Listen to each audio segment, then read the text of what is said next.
सगळ्या घडामोडी सुरू आहेत, पण राज्य सरकार यावर काही कठोर तरी बोलत नाही. काल बघा, भारताच्या सैन्यामध्ये मुस्लिम सैनिक आहेत, भारताच्या पोलीस दलामध्ये मुस्लिम पोलीस दल आहेत आणि ते अधिक कडवट आहेत. आणि भारताच्या संरक्षण दलामध्ये डॉक्टर प्रदीप कुरुलकर सुद्धा आहेत ना, आहेत. तेव्हा जे हे अशा प्रकारची भूमिका मांडतात त्यांनी परत एकदा अभ्यास केला पाहिजे.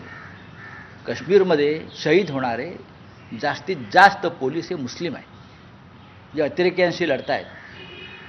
महाराष्ट्रात असतील, युद्धभूमीवर असतील, कारगिलच्या युद्धात पहा, आताही पहा, मुसलमान सैनिकांनी प्राणाचं बलिदान देऊन या देशाचं रक्षण केलेलं आहे. तुम्हाला हा इतिहास आणि हे वर्तमान तुम्हाला बदलता येणार नाही, कळलं? हे काही लोकांना डबक्यातच राहायचं आहे बेडकाप्रमाणे आणि डराव करायचा आहे हिंदुत्वाच्या नावानं. त्यांना जरूर करू द्या. या राज्याची आणि देशाची जनता शहाणी आहे. अरे जाऊ दे रे, कोणाची नावं घेत आहे सकाळ सकाळ. मुंबईतील बोला. अजून एक प्रकल्प जो आहे तो अदानी यांच्याकडे गेला आहे. आपण बघतो धारावी बांद्रा रिक्लेमेशन याच्यानंतर गोरेगावचा हा पूर्ण विकासचा मोतीलाल नगर आहे, तो जो आहे अदानीकडे गेला आहे. बिडिंगमध्ये अदानी जिंकले असं समजून.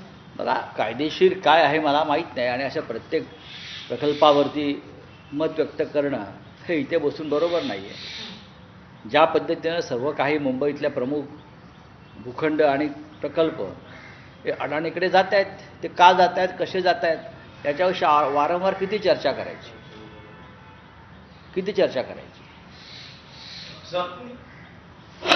एक प्रश्न आहे की साधारणतः जर बघितलं, राज्याची ज्या पद्धतीची प्रोग्रामाची प्रतिमा आहे तो भेदण्याचा प्रयत्न गेल्या काही दिवसापासून होतोय. काय वाटतंय की मुस्लिम विरुद्ध हिंदू अशी दंगली घडवून आणण्याचा कट आहे? 100% पुन्हा एकदा या देशामध्ये मुस्लिम आणि हिंदू अशा दंगली घडवायच्या विविध कारणांना.